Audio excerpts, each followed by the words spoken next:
সার্জিস আলম আর নাসিরুদ্দিন পাটোয়ারি নাকি আইফোন চুরি করছে। ছাত্রদল তাকে নামে মামলা দিছে। মানে ভাবা যায়, মামলা যখন দিছস দিছস একটু মজবুত মামলা দিবি না? এমন থরথইরা বলবো এটা মামলা দিলে হইব? হইব? মানে মামলা লেভেলটাও তো একটু কোয়ালিটি ফুল থাকতে হইব। কোন কোয়ালিটির মামলা দিলি? মানে বিশ্বাসযোগ্য একটা মামলা না দিলে, এই ধরনের মামলা দিলে নিজেদের রেপুটেশন খারাপ হবে না?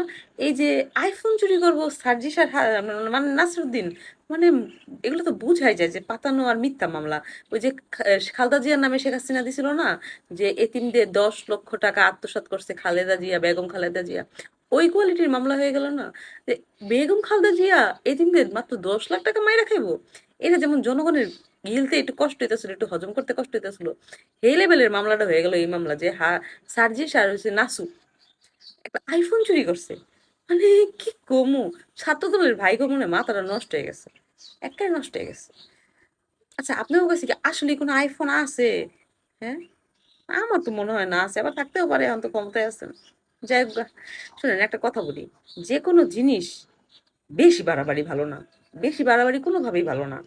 যাদের সামনে রেখে ক্ষমতায় আসলেন, যাদেরকে অপব্যবহার করে ক্ষমতায় আসলেন, তাদেরকে এখন চুরির মামলা, মার ধর, এই যেগুলো করতেছেন, এগুলো কি আল্লাহ সহ্য করবো?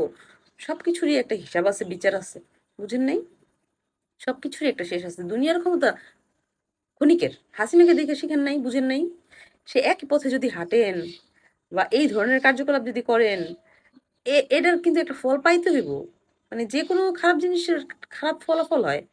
এটা তো হাসিনাকে দেখে আপনাদের শেখা উচিত ছিল। এখন এই 17টা বছর আহ, কোনো কিছুই শিখতে পারেন নাই, নিজেকেও বালুর ট্রাক সরাইতে পারেন নাই, এখন বালুর ট্রাক দিয়ে, আইফোনের মামলা দিয়ে, এই দিয়ে এই দিয়ে কি করতেছে এটি? আপনারা কি পাগল হয়ে গেছেন? হ্যাঁ, এত বেইমান হয়েন না, এত বেইমান হয়েন না। মানুষ খেপে উঠছিল কেন জানেন?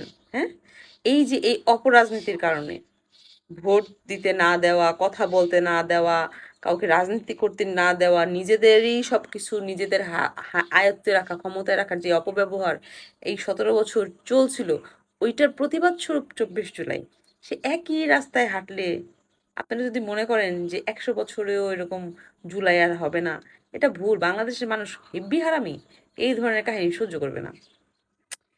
মানে কি লেভেলের পাপির দল এগুলো, আল্লাহ!